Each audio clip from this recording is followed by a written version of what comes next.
So our last panel, which we're going to start shortly, hint, hint for everyone to sit down. Thriving leaders and employees, compassion and individual flourishing. Mandy O'Neill's chairing that panel. She will introduce our group of distinguished panelists, and then we'll get started. We are here for our third panel, and I'll be moderating today, but I'll keep it minimum. I just want to give a brief introduction of our panelists so you can get to know them a little bit better. Our first panelist is Dr. Jamil Zaki. He received his PhD from Columbia University and is currently an assistant professor of psychology at Stanford University. He'll be talking to us about the brain, so we will get deep into the inner workings of our brain. Something you may not know about Professor Zaki is that actually he's also a very accomplished musician, specifically the drums, yes? Apparently our panel is the place to be for people with engaging lives outside of our work, so he's been playing the drums and has been in several bands for many years. He was also first inspired to come to this field. His first calling was a book by Oliver Sacks back when he was an undergraduate at Boston University. So those books that you're reading, it was very interesting. They can influence us to go into this wonderful career. Our second panelist is Kristin Neff, who got her PhD at University of California, Berkeley, right up the street. She's currently an associate professor at University of Texas, Austin, in the Department of Educational Psychology. She's going to be speaking to us today about self-compassion. She has a wonderful book, a wonderful website, and a very little-known fact about her, which you will now all have to hop onto her website and find out, is that she's actually also a documentary filmmaker who has appeared at the Sundance Film Festival for her work that she did on her own family. So that you can check that out later. Our third speaker is Narayan. He is an assistant professor at National University of Singapore. So he's a little jet lagged. If he falls asleep, not you guys, that's why. Maybe the positive stress will keep us all awake here. His PhD is from London Business School, and he does fascinating work he'll be presenting today. I'm very curious to see how you all can already be thinking about how it will be implemented in your own organizations. A little known fact about Jay is that he actually practices yoga and meditation. So again, our panel is the place to be for a flourishing, thriving work life. And he commutes to work on a folding bike, including in the monsoons that Singapore is known for. So you can ask him logistically how that works out. Our final speaker today is the very established and illustrious Dr. Kim Cameron, who is one of the co-founders of the Center for Positive Organizational Scholarship at University of Michigan, where he's currently associate dean. In a previous life, he is also a dean at the Case Weatherhead School of Management. He has published over 120 articles and 14 books, so it will be very hard to get all of that expertise and insight in 12 minutes, but we'll try. A little known fact about him is that apparently, don't take advantage of this, but he is very, very pro-social himself. He is truly living what all of us have been talking about so hard that it's very hard for him to say no to people, and he's extraordinarily generous and kind with his time. So there's something that others say about him. So without further ado, I will turn it over to our panelists.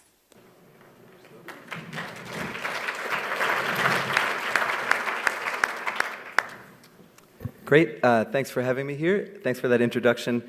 When talking about my music career, accomplished is clearly used in a fuzzy sense of the word. So Dan Martin may be the youngest person here, but I'm probably the most naive, at least when it comes to business.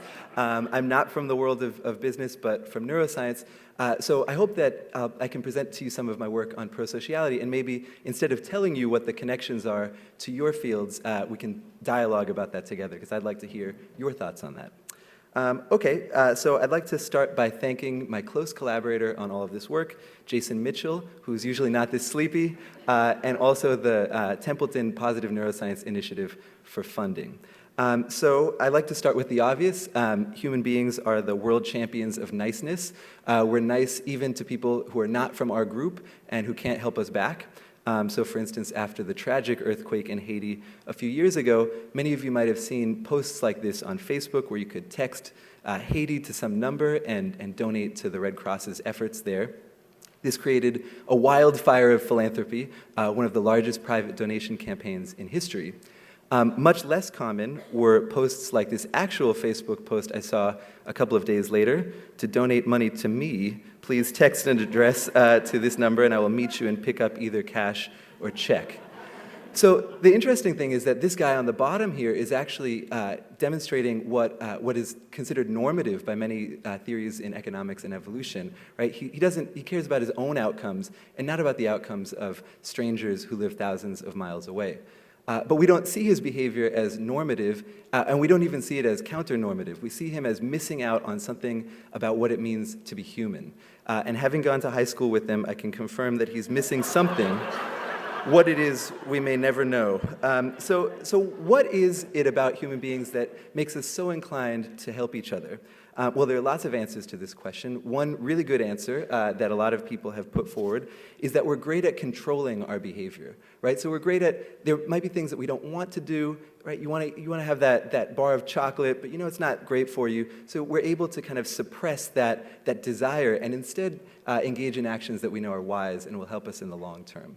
And prosociality might be an action like that. So you could imagine that self-interest is kind of like a bar of chocolate, and that prosociality is like psychological Brussels sprouts, right? Something that we don't really want, but we eat it anyways. We do it anyways because we know it's good for us. Although I should pause and say that Brussels sprouts are delicious. I don't know why they're picked on so often. So this is a great explanation, and indeed it explains a lot of data on prosociality in a number of contexts. But I think it's not the whole story, right? So there's evidence from a number of domains within psychology suggesting that sometimes prosociality is not a controlled behavior. So some of my favorite evidence for this comes from Felix Warneken, who demonstrates that even very young children who are likely not that able to control their behavior in a top-down way, nonetheless, even when not prompted at all, when seeing someone struggle to attain a goal, will spontaneously go and help that person.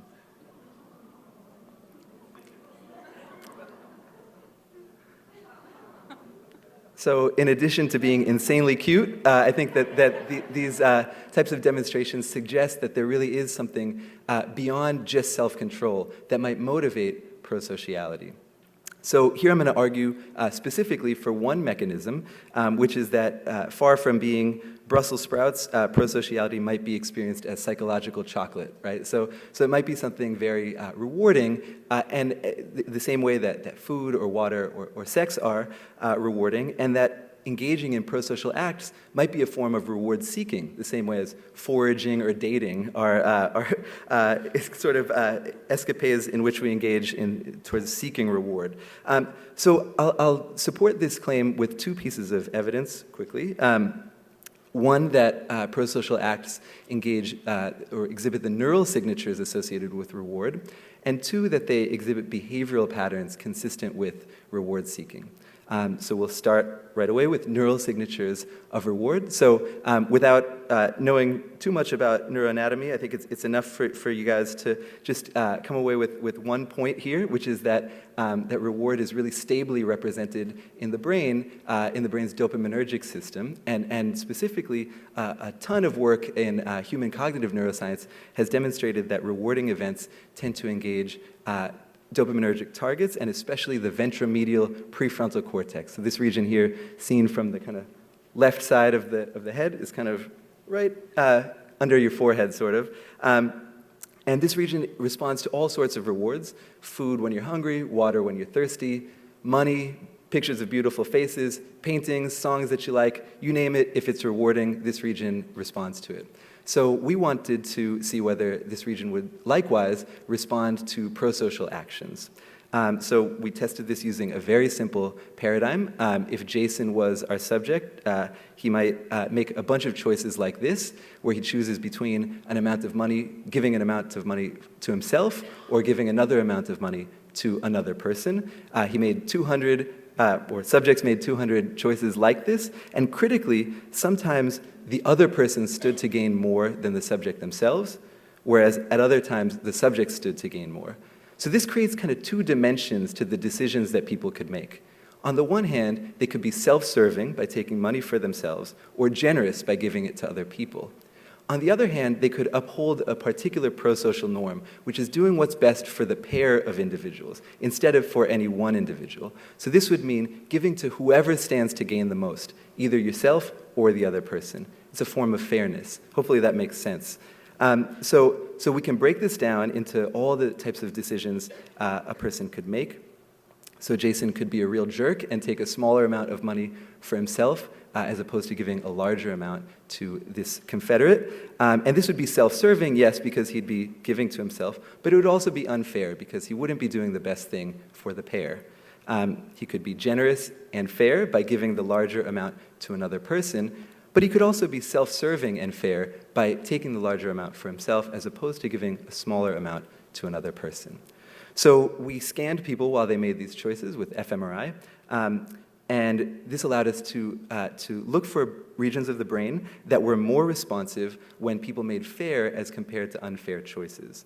And I want to just clarify that this could go a number of different ways. So if you really believe that prosociality is psychological Brussels sprouts, then the brain should respond to fair choices by engaging areas in the lateral prefrontal cortex associated with exerting control. If instead you think prosociality is rewarding, then you'd expect it to engage regions like the ventromedial prefrontal cortex, about which I spoke earlier. And sure enough, the second of those stories seems consistent with our data. We see engagement of the ventromedial PFC when people make fair choices. And if I break out the specific types of choices that people made, you can see that this region does not differentiate between fair choices that are self-serving or generous. All it cares about, to anthropomorphize it, is that you're doing something fair and optimal for the dyad, for the pair. But if you make a selfish choice that's also unfair, this region shows a strong deactivation. That's the leftmost bar here, suggesting that the reward value associated with winning money yourself is kind of overridden by the fact that in order to do so, you had to act unfairly.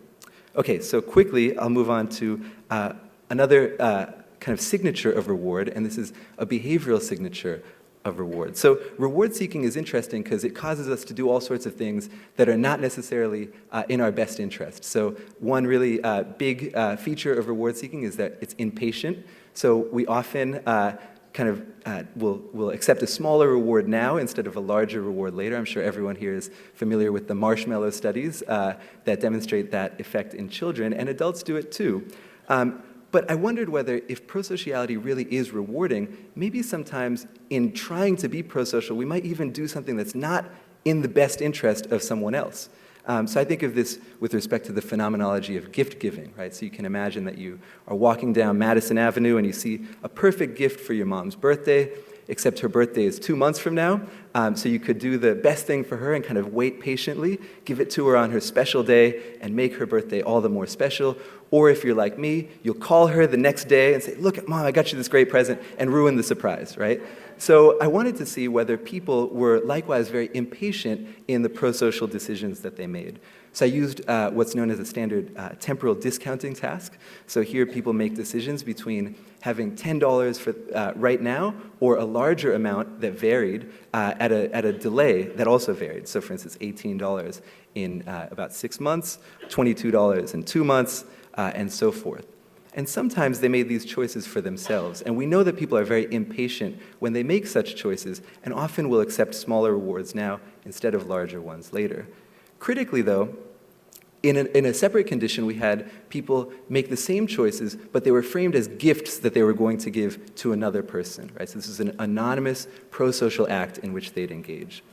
And finally, there was a neutral or fiduciary condition in which people decided not what type of gift they'd want to give to another person, but which reward they thought the person should receive. So they're just making a neutral choice on the other person's behalf. So we can measure patience as the proportion of times that people choose the larger later option. They're kind of making the kind of long-sighted choice there, or far-sighted choice. And we see that people are pretty impatient, so as the delay of the larger reward gets larger, people make far fewer patient choices. But critically, people are just as impatient when choosing a gift for another person as they are when choosing a reward for themselves. But when you ask them, what should this person receive? What's in their best interest? They're much more patient. So this suggests these two kind of pieces of evidence together, I think, do suggest that prosocial behavior is like a form of psychological chocolate. It's rewarding. What does this mean? I think there's kind of good news and bad news. The good news being that prosocial behavior comes very naturally to us, and it might be embedded in the brain's core motivational systems. The bad news is that reward seeking is often imprudent and misguided. And so to the extent that prosociality is reward seeking, we can often make mistakes in our eagerness to be prosocial that actually harm instead of help others. So I'll stop there. Thanks very much.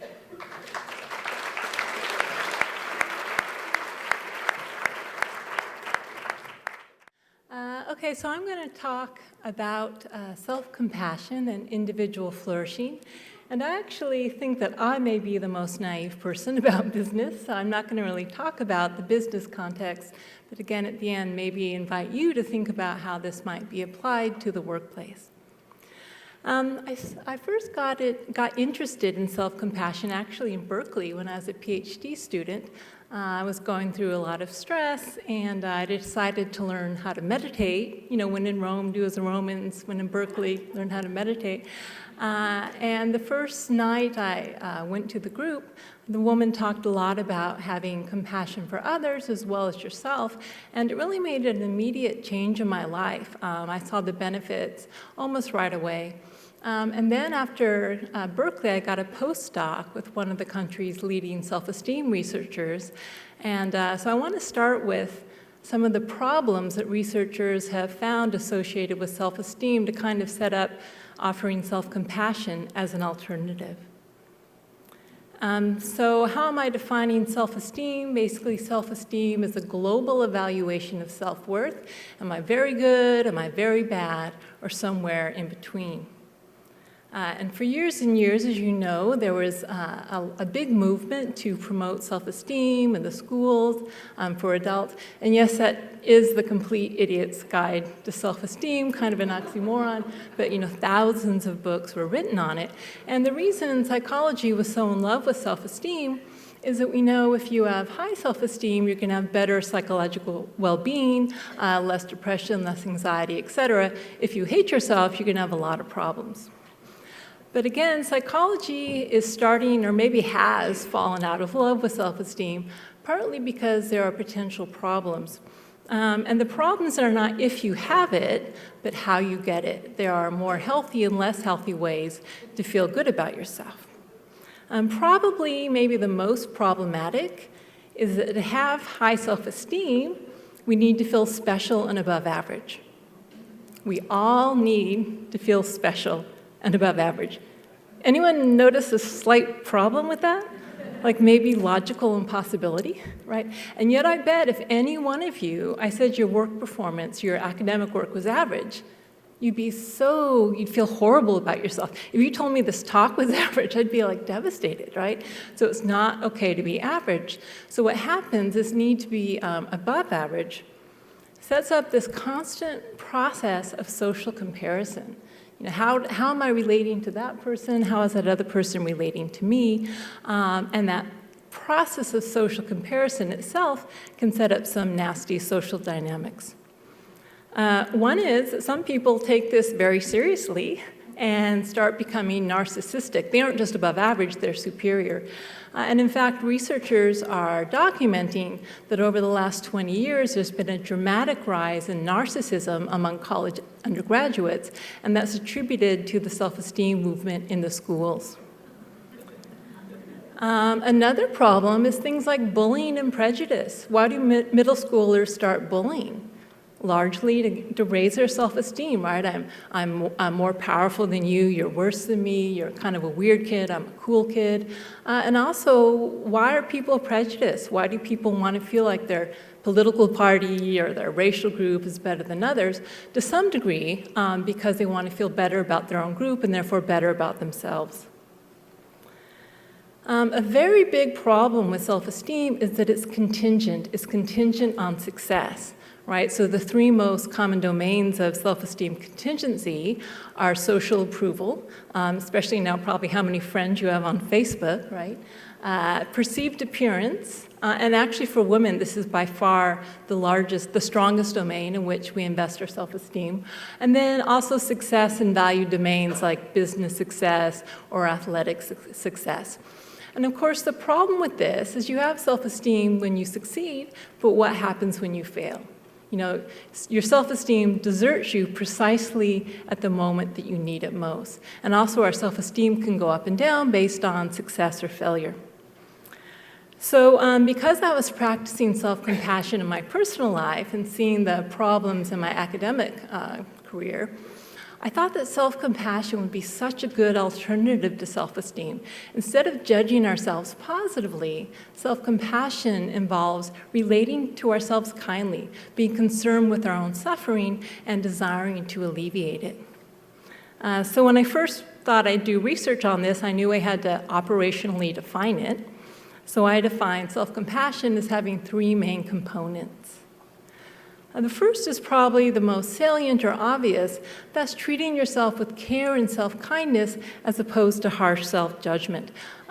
Most people, when they look inside, or maybe even a lot of you, when you look inside, will see that we are often, or not often, usually, much harsher and more cruel to ourselves than we are certainly to people we care about. We're actually often more cruel to ourselves than we are to people we don't like very much. You know, we're often our own worst enemy. This act of kindness is not only not judging yourself, but actively soothing and comforting yourself when you're suffering. The second component, which is very important and which helps differentiate self-compassion from self-pity, is framing our own experience of imperfection in light of the shared human experience. All human beings are imperfect. All people's lives are imperfect. You know, that's just the way it is. So the problem is that when we fail or something really difficult is happening in our lives, not at the rational level, but at the emotional level, we feel like something has gone wrong. This is abnormal. Things aren't supposed to be that way.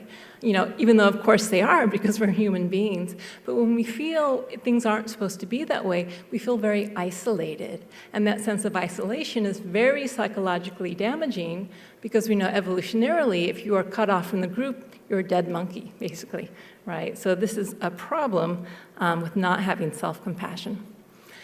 And then the third component is actually mindfulness, a balanced awareness of your suffering, the ability to turn toward it as opposed to avoid it. If you don't notice your suffering, how can you give yourself compassion, right? So you notice your suffering, you're with it, but you are able to see it clearly. All right, so why isn't self-compassion more prevalent in Western culture? I'm going to go through these fairly quickly. I see I'm getting short on time. One is that it's a belief that it's weak and passive and complacent. Self-compassion is for sissies, isn't it? Is it?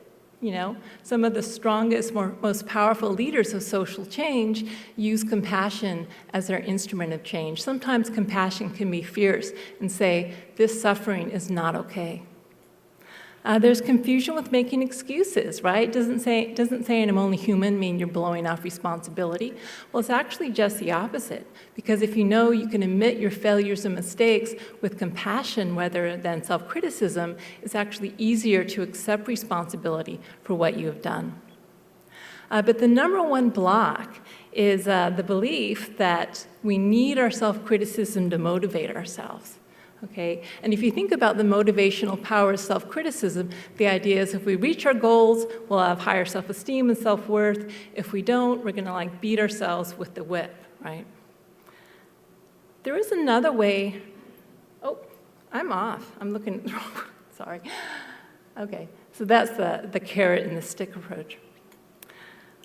There's another way for us to motivate ourselves, though, and that is with self-compassion. Remember, if we're compassionate to ourselves, we want to thrive, we want to flourish, we want to reach our full potential and not suffer. And this is a very powerful motivational force for change.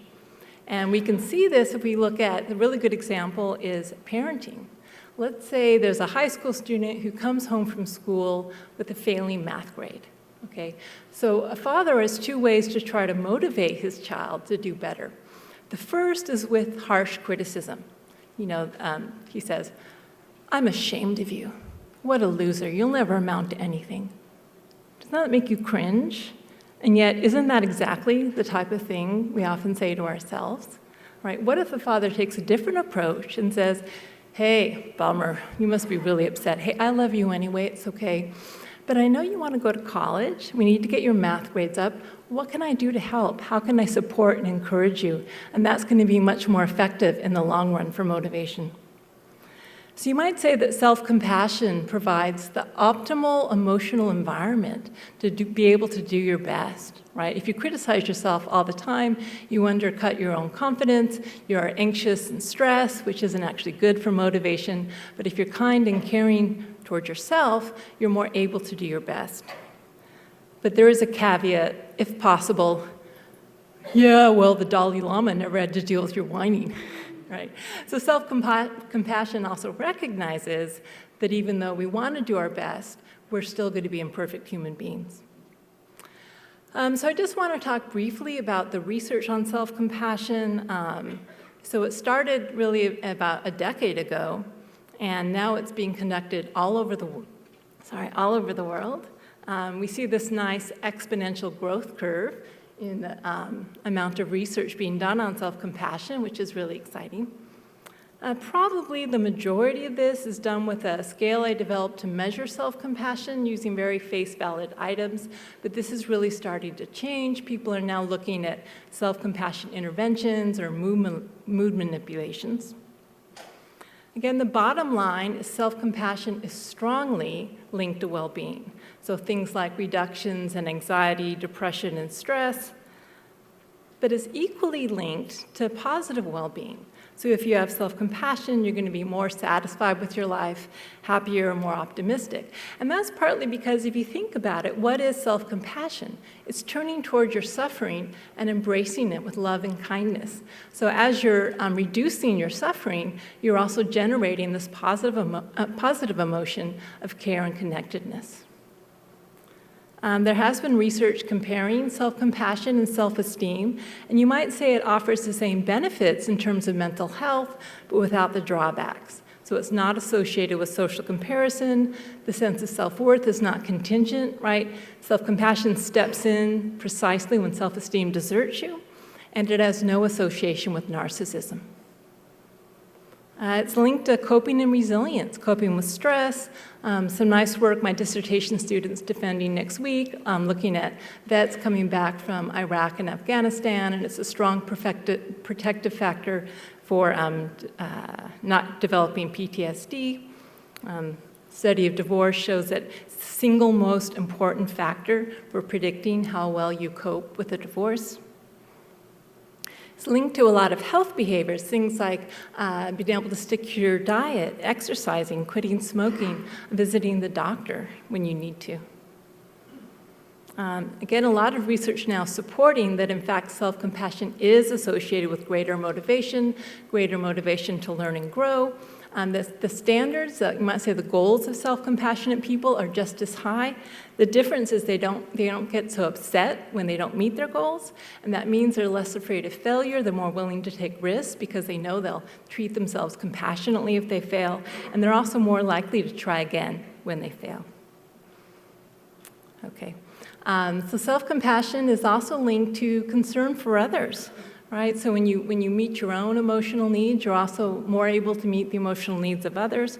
So it's linked to more forgiveness, perspective taking, compassion, empathy, altruism, and also better interpersonal relationships.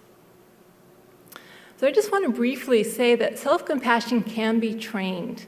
My colleague Chris Germer and I have recently developed an 8-week intervention called Mindful Self-Compassion that's designed to build self-compassion skills for use in daily life.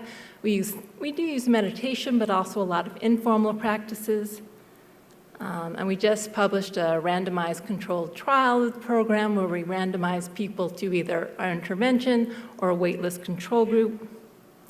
And you can see we got pretty whopping increases in self-compassion, 43%, which is pretty unusual for this type of intervention research. It also increased mindfulness, compassion for others, reduced depression, anxiety, and stress, emotional avoidance. Also increased connectedness and happiness, but especially life satisfaction.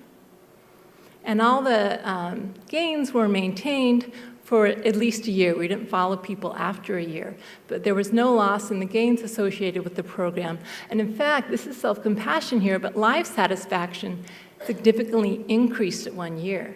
So I think the idea is as you integrate self-compassion into your daily life, your life becomes richer and more fulfilling. Okay, so self-compassion in the workplace. I don't know, again, you're probably the expert, but we can imagine that what if either employees and managers were trained to be more self-compassionate, there was a culture of self-compassion in the workplace, people encouraged each other to be more self-compassionate. I suspect that you would get gains like we've seen here on the panel and previous talks in productivity and maybe even the bottom line. And just kind of finally, I have a website that I've designed to be a real resource on self-compassion. If you just Google self-compassion, it comes up.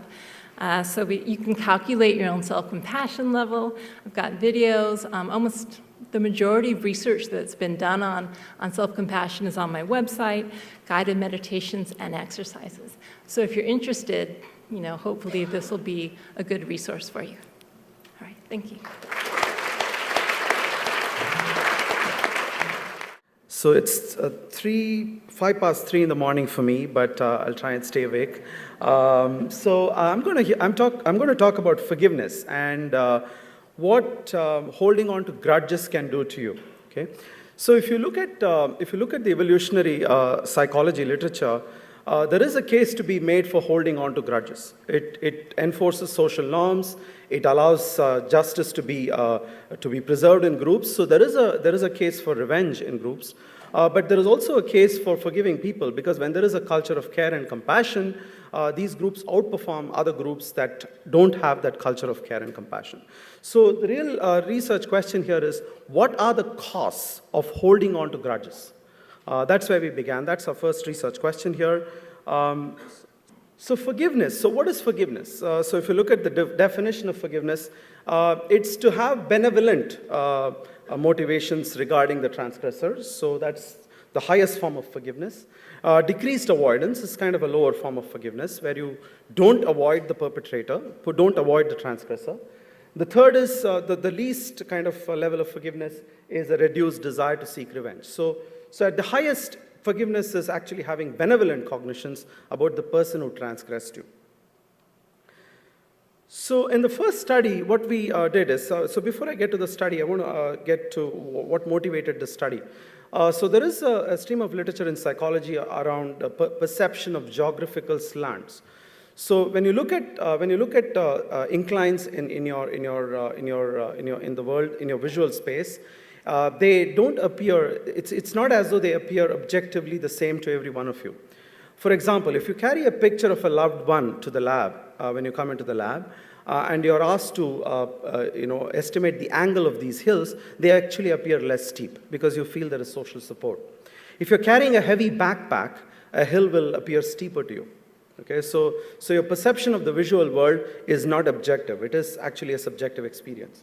So I was reading this research, and it occurred to me that when you don't forgive people, it's really like you're holding on to an emotional backpack. So when this happens, is it possible that actually you will perceive your visual world differently? Okay? So in the first study, 45 undergraduates, so they did two unrelated studies. The first study was called a social experience survey. And the second study was an object perception survey. There's a filler task in between so that people don't know what the hypothesis is. So the social experience surveys ask them to do one of these two things. So in the forgiveness condition, people write about a time when you were seriously offended by another person and you forgave them. In the grudge condition, you write about a time when you were seriously offended by another person and you have not forgiven them. So they write an essay for about 5 minutes. We code these essays for severity of the offense. There is no difference. People seem to have a recollection for these offenses. And then we ask them to estimate the angle of virtual hills. So we give them pictures of hills, and we ask them to estimate the angle, what the incline of these angles are. And lo and behold, there is a huge difference. So people who hold on to a grudge actually seem to perceive these hills to be much steeper than the people who have forgiven the perpetrator. So this is for virtual hills. So we then did the same study, but we actually got people to walk to hills on campus and asked them to estimate these hills, angles of these hills. And we find the exact same pattern. Of course, we had a control condition here. So really what this control condition is, the control condition basically is they were asked to describe a social interaction they had in their lives. So what this shows is that it's really holding on to a grudge that's leading to these effects rather than just merely forgiving people. So holding on to a grudge is like putting on an emotional backpack as you go through our life. So it feels burdensome. So what is this? The third study, we wanted to look at what really is going on here. What is the cause? What is the mechanism through which this is happening here? So one possible explanation is that people don't have psychological resources required to deal with the physical world they're perceiving. So that's why they're estimating the angle of the hill to be steeper. The other explanation is they're probably not engaging in as much self-control. Maybe the pattern of these results would be different for people who are high in self-control. So we measured trait self-control in the third study. And what we find actually is exactly that. So we replicate the pattern of results, but only for the people with low self-control. If you're able to engage in self-control, if you have the cognitive resources, it seems like the effect goes away. So it's pointing to the mechanism why holding on to a grudge actually is giving these results. It's possibly because you don't have the psychological resources and the cognitive resources to deal with the situation that is presented to you. Now, what does this all got to do with organizations? So another set of studies that we are currently doing, and I'm going to just present one of them here now and talk briefly about the others, is the idea of power and forgiveness. So there was a quote by one of the earlier presenters, I think Ryan. By the way, Ryan is one of the co-author on all these studies. So it's the weak cannot forgive. It's only the strong that can forgive. So if you're someone who cannot cause harm and you forgive, really, is that forgiveness? The fact that you could actually take revenge but you choose not to, that's really forgiveness. So if you think about it, the literature on power, so the people who have power have the capacity to take revenge because they have greater control over their behaviors. So it's possible that if you have power, you could take revenge on the people that actually cause you harm, but you choose not to. It's probably those that choose not to that actually are the most important, because you could have taken revenge, but you did not. So we wanted to look at the relationship between power and forgiveness. So in this study, we got people on Amazon Turk to recall a specific event. These are people in jobs and who have jobs, and the average age is 33 years. The average work experience is 10 years. So please recall a specific event in the past 6 months, one in which you did something that offended, harmed, or hurt another person in the company. If you have not offended someone, just think of a time when it last happened. And then we asked them, what was the relationship that this person had towards you? Okay, first we ask them, have you forgiven them? Have you not forgiven them? So that's a dichotomous variable. And then we also ask them, what is your relationship with this person? Are they your superior, your peer, or your subordinate? So we coded this for the power variable. So of course there are, it's an imbalanced design because we don't have similar numbers of events recalled.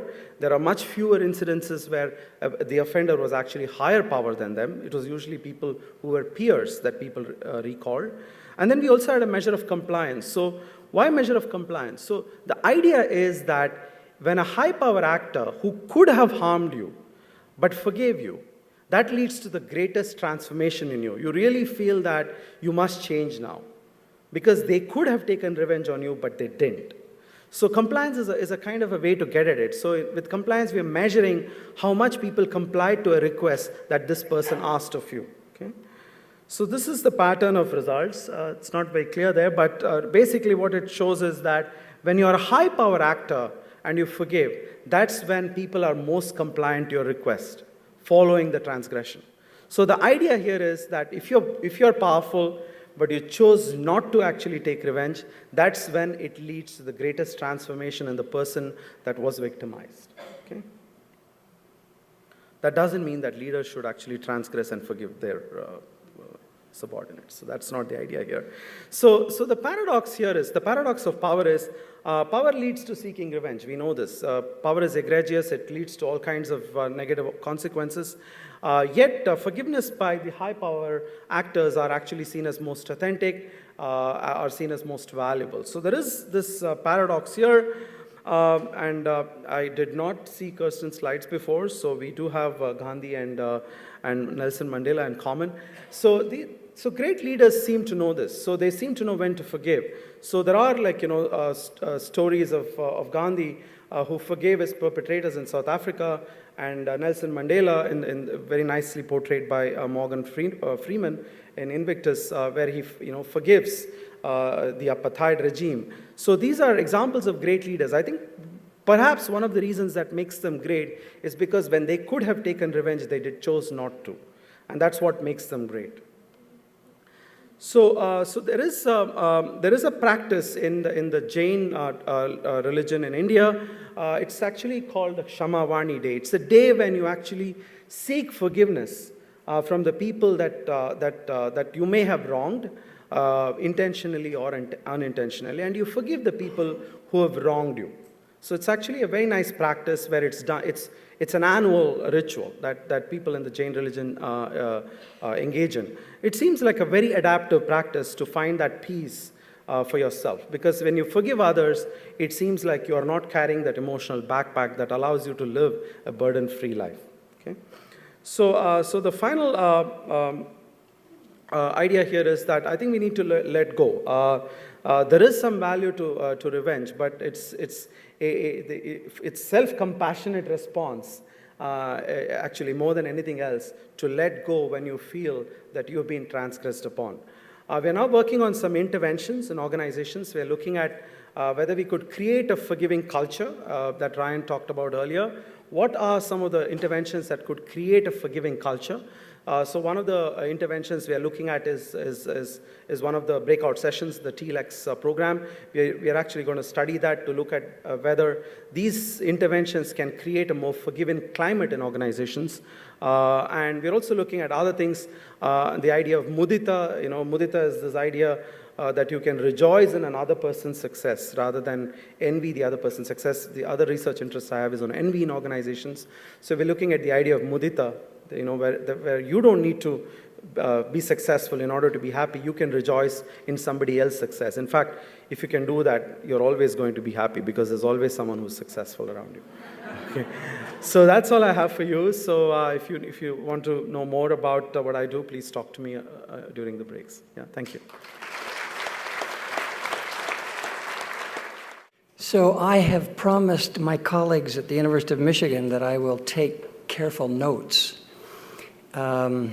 because several would like to have come and can't. But I want you to know I have about 5 or 6 pages of great notes.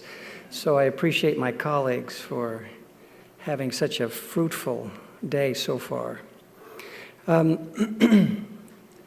My presentation probably fits better in one of the first 2 panels because it's a presentation about my own research, but it has primarily to do with the impact of compassion and other virtuous practices on organization performance. One of the first questions early this morning was, do you have any evidence that these practices actually pay off financially or economically in an organization? The answer is yes. I'll show you that in a minute. Another question was, are there gender differences? Particularly, are females more inclined than males to demonstrate or express compassionate or virtuous performance? Answer, at least from our research, is no. Gender differences do not exist. And then there's a third one, I can't remember what it is, but I was going to answer it. Okay. Let me talk to you about my own work in the following way. Think of the line across the top of this slide as representing a deviance continuum. Now, in English, the word deviance has a negative connotation. If I call you a deviant, that's normally a criticism. But you can think of deviance as simply an aberration from the norm, unexpected, not normal behavior. So you can think of negative deviance. You can also think of positive deviance. Well, there are several things that are important about thinking of deviance on a continuum. One is all organizations exist to eliminate deviance. The reason we organize is to eliminate unexpected, aberrant behavior. So when we come to a conference, we all sit down, we face forward, and we be quiet. Jim tries to get us to settle down, so we organize ourselves in order to get something done. So all organizations, by definition, have a tendency toward the middle of that continuum, organize so that we're predictable. Another implication of that continuum is that we know lots about part of that continuum, lots more about part of that continuum than the other. So think, for example, of physical health. On the left-hand side, we'd refer to that as negative deviance. Diabetes, heart disease, got the flu, something's problematic. 90% of all medical research focuses on the gap between the left-hand side and the middle. 99% of all pharmaceutical research focuses on the gap between the left-hand side and the middle. As soon as we're healthy, for the most part, science stops studying us. But we know that on the right-hand side, there's something called positively deviant physical health. Some of you are more representative of that than I.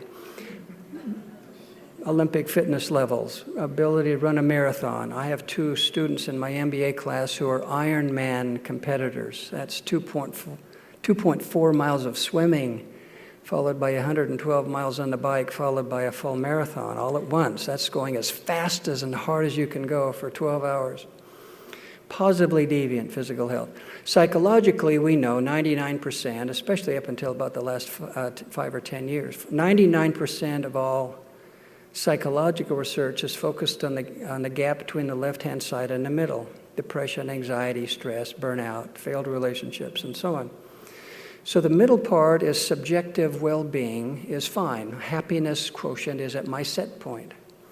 But on the right-hand side, there's something we would refer to as positively deviant psychological functioning.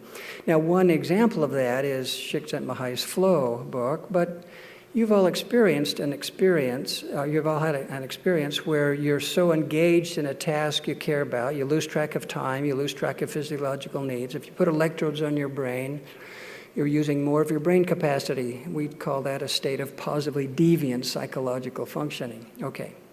In organizations, it's very similar. If you go to a business school, you get handed a case study in most classes. The challenge is what's going wrong? What are the obstacles? What are the difficulties?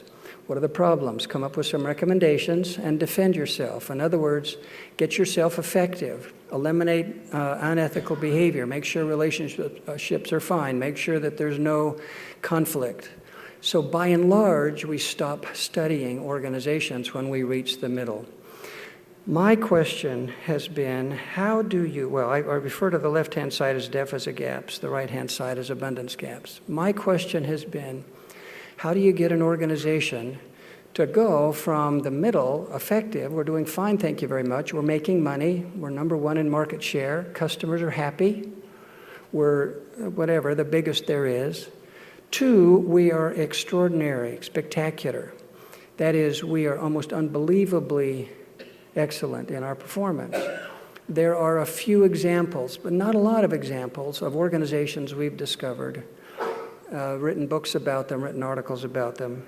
But that's been the focus that I'm particularly interested in, is what factors predict going from the middle to the right-hand side. Now, one of the major questions that I've had, especially as it relates to compassion, is this simply an individual phenomenon? Can I be compassionate as an organization? Monica and Sally and some others in the Compassion Lab have been studying that question. But it's a question I want to address today, because at least my observation is most of the literature, not all certainly, but most of the literature focuses on compassion as an individual attribute, like forgiveness is an individual attribute.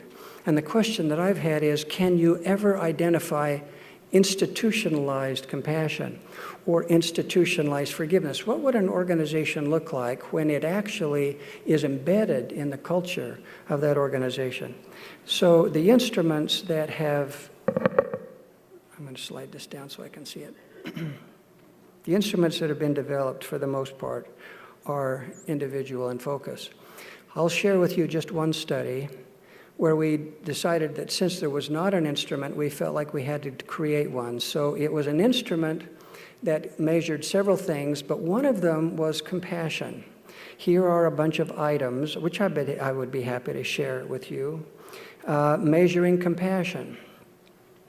One sample was done of business units. Now, of all the places on the planet you would not expect anybody to care about compassion, it's Wall Street. I mean, I have one goal: show me the money. I want a return on my investment. I don't care about compassion, forgiveness, all that soupy, syrupy stuff. So we picked 40 organizations, asked them to take seriously interventions, practices that would help change their culture, their routines, the implementation of organization virtuousness and compassion. The outcomes we were measuring had to do, in fact, with financial performance, employee turnover, and a bunch of others. We also selected some organizations in healthcare. I will simply contrast those two industries. Again, we measured time 1, time 2, and then we measured outcomes. So we want change scores. If you're getting better, what happens to outcomes? Rather than just associations. Okay. Here's what we discovered. In financial services, if you improve on compassion scores, and by the way, other virtuousness scores, which I'll show you in a minute, what we discovered is we can account for almost half the variance. That R square in the middle stands for how much of the variance can I account for simply by knowing an improvement in compassion scores and virtuousness scores. How much of financial outcomes can I account for? Now, because financial outcomes are controversial, I mean, you're going to talk about profitability, you're going to talk about cash flow or return on assets, whatever. We measured it 6 different ways so as to try to minimize the pushback. As it turns out, that R square is so large it's almost unbelievable. We can account for almost half the profitability in Wall Street on the basis of the extent to which organizations will actually engage in these practices. And it's not only, by the way, it's not only profitability, financial return, but also everything from turnover, engagement, and so on. In healthcare organizations, you might expect more in healthcare because healthcare organizations are involved in compassionate service. And so this is the scores on various kinds of outcomes in year 1, and then after they had implemented compassionate and virtuous practices 2.5 or so years later, and as it turns out, on a multiple dimensions, all of which were indicators of effectiveness, self-defined in these healthcare organizations. We could identify a double-digit improvement over a 2-year period of time simply by implementing or institutionalizing compassion and other things. Now, there's some caveats. Number 1 is compassion, we've discovered, does not exist in isolation. The very first study I did in this whole arena of positive practices was a study of forgiveness. I was funded by an organization which said, we've funded lots of therapists, we've not funded anybody who tries to study it at the organization level. So we'd like to have you study forgiveness in organizations. It was my hypothesis, which has been confirmed, and that is that none of those virtuous practices exist by themselves. At least they don't predict anything by themselves. Similarly, compassion doesn't operate alone. So in this particular study, there were those dimensions you can see on the slide that were strongly related. I mean, the correlation is 0.7 among those various factors. We are currently involved in a study right now with about 40,000 individuals across about 115 organizations, where what we're finding is that compassion and virtuous practices actually don't have a direct impact on financial performance. it has an indirect impact or mediated by engagement of employees, the extent to which people were treating each other kindly, engaging in one another, having high-quality relationships.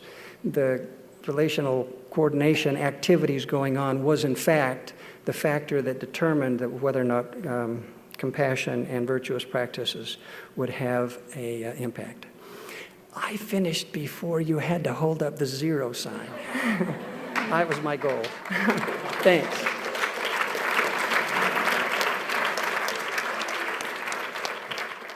Well, it is the case that we are a very few precious minutes from lunch. So one of the questions that the panelists actually had for you all that I'm hoping you guys can carry with you to lunch is how do some of these practices, which they have demonstrated in basic social science research, actually manifest themselves in organizations, and what can managers do? So I hope that'll be a conversation over lunch. But also, they were curious amongst themselves to ask the question, which I want to pose to them briefly, and that is there a such thing as too much compassion, too much forgiveness, too much of virtuous practices? And if so, what are some of the implications that we want to manage as well in organizations? So I just want to ask our panel briefly to comment on that. So I think I can respond somewhat to that. Others can too, and many in the audience could do the same. There is about ready to be published in the American Psychologist a controversial exchange between a couple of people who are criticizing, and they do a pretty good job, actually, in fact, quite a compelling job, of criticizing the so-called 3-to-1 positivity ratio. Most of us know about that. In human relationships, it actually goes to 5-to-1, but in positive emotions, at least three positive emotions experienced for every negative emotion experienced leads to all kinds of flourishing outcomes, the Broaden and Build theory and so on. They have attacked the Marcio Losada paper, and the reason I know about this is I was the editor of the journal that ended up publishing that article, and they've really taken that to task. Barbara Fredrickson, who based her entire book on her positivity book, almost, not the entire book, but most of it on that 3-to-1 ratio, defends it, writes a wonderful reply to that about the power of the 3-to-1 ratio. Well, it's had some impact on me. So I think it's possible to be soupy, syrupy, saccharine sweet, just too much baloney. But what balances it for me is something similar to a 3-to-1 ratio. I mean, you can't always compliment your children. Sometimes you have to correct them. In a meeting, there will always be some aberration. There's got to be some correction. I have a friend who's a coach of an Olympic team who has 5-to-1 in his brain. He said, my job is to try to help an athlete improve by 1/100th of a second, or in gymnastics, 1/100th of a point. Sometimes you lose by 1/100th of a point. He said, you give me any athlete, I will destroy them in a week if I don't have a 5-to-1 ratio in my head, because I'm always picking at them. Yep, yeah, but, you've got to fix this. He said, if I don't have the 5 there, I'll kill them.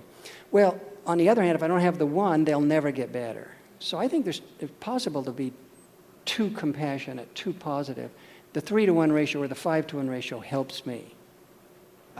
If I can just add to that, I think that evolutionary theory says some stuff about this that's really interesting, right? Because we're talking about forgiveness and compassion, but predominantly when you ask evolutionary theorists what allowed us to grow into this species that's so compassionate and pro-social, they say, well, punishment, right? They say that, well, the key to evolving cooperation and prosociality is to do it selectively, to understand who is worth being prosocial to and who is taking advantage of you, right? So that kind of ability to, I guess, filter out prosociality and even a prosocial instinct when it will damage you in the future is actually important to protecting yourself from being taken advantage of. I always get asked this question, can you have too much self-compassion? I think not, right? Remember, self-compassion can also be fierce. If you're engaging in behaviors that are harmful for yourself and others, you're going to stop those behaviors. The interesting thing about self-compassion is it's focused on behavior and not the self as a whole. So you can have constructive self-criticism, which says, oh, that didn't work very well, how can I change? As opposed to saying, I'm an idiot, right? So from my point of view, having your heart open is always useful as long as the other systems are also working as well. So I have a colleague in the medical school at the National University of Singapore who's studying compassion fatigue in nurses. And the idea is that there's nurses, when they're too compassionate, they can actually get burnt out. And this brings me to an important point, which I think our literature, we just don't have a good understanding of. The idea of wisdom. We really don't know what wisdom means. If you go back to the classic Theravadan texts, there is a lot of talk about wisdom. Mere compassion is only going to take you so far. You need to have wisdom, because ultimately wisdom with compassion, there is nothing like too much compassion. But the problem is we don't know what wisdom means. Empirically, we don't know how to measure wisdom. It's a very nebulous idea. But if you go back to the classic texts, the classic canonical Pali texts, I don't think there's something like too much compassion. Thank you. Do we have any questions from the audience? Yes. Yes, is this on? Okay, I have a question for Dr. Narayan and maybe Dr. Neff as well. You mentioned sympathetic joy at the very end of your talk. I wonder if you'd say a little bit more about that. And Dr. Neff, is there a relationship there with self-compassion? And if so, do they correlate, and what other things might be involved? Thank you. So one of my research interests is on envy in organizations. So the idea is that envy is bad and all of that. So we've tried to say that envy need not be bad. Envy could be good. If there are good role models in organizations, you could emulate them. And as a kind of follow-up to that, we said, why just stop with envy? Why not go further and talk about sympathetic joy, talk about mudita, talk about rejoicing in another person's success? We don't know how to do this empirically. We're still kind of figuring out how to study this empirically. Maybe have people write essays on other success and see if that does something to their well-being, rather than just gratitude, which is your own success. What about writing gratitude diaries for others? So things like that. So we're trying to study this empirically. Nothing done yet, but we have some studies lined up, which we hope to do in the coming year. I guess my answer is yes, theoretically, no, empirically. Actually, I have a whole chapter in my book about what I call self-appreciation, or you might say self-mudita, which is how do we relate to the positive aspects of ourselves. And I would say with the same three elements. You've got to be mindful of your good qualities. Usually we just focus on our bad qualities. We need to be kind to ourselves, just like a good friend. You would praise them for what they did well and not just focus on what they did poorly, but really important, this common humanity element. Our positive qualities are usually the result of a lot of other people's patience and hard work and helping us. So if we take ourselves for granted, we're also taking others for granted.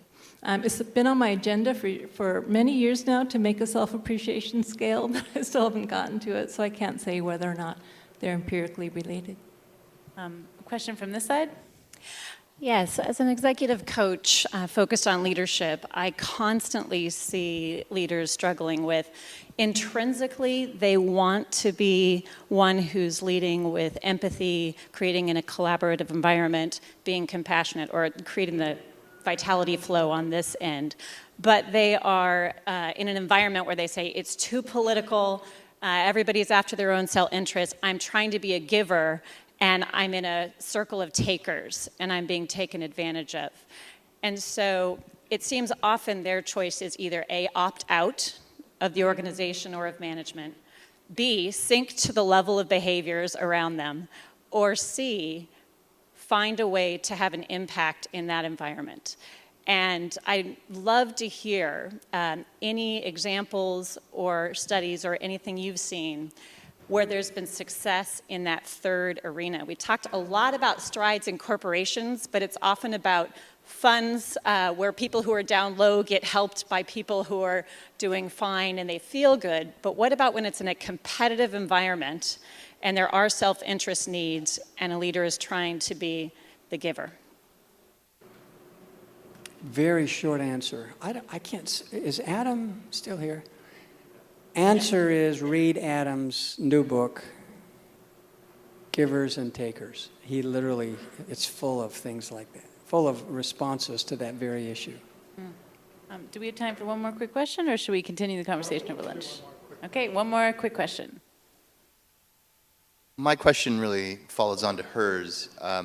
I think there's a predominant concern that if I become a more empathetic, vulnerable, and compassionate leader, that's putting myself in a position of real vulnerability where I will simply become a gravitational center for people who take advantage of that.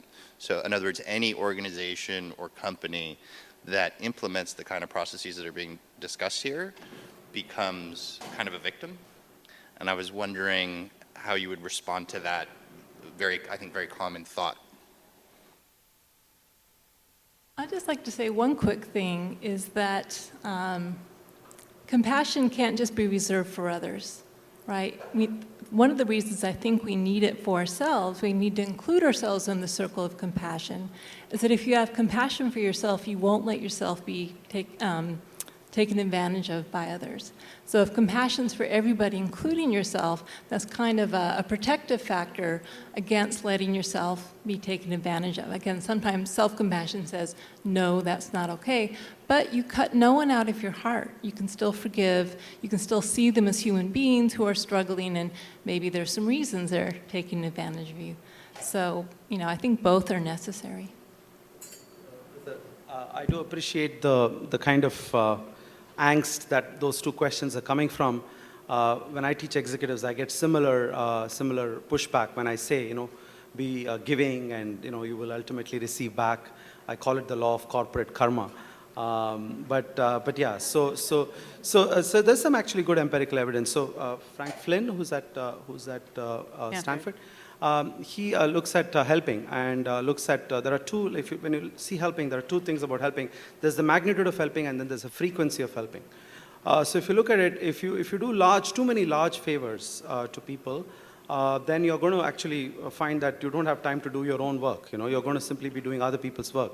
But it's to get better bang for your buck, it's better for you to do smaller favors more frequently than large favors infrequently. So if you do the trade-off, it's good to do small little things and not be a doormat. If people are taking advantage of you, that's the pragmatic advice, because organizations are sometimes very caustic and you have to protect yourself. So do small favors, but do them very frequently. That's much better than doing large favors infrequently. So that's a nice kind of trade-off that you can tell people to engage in. I want to thank all of you on the panel. It was wonderful. Thank you, Mandy.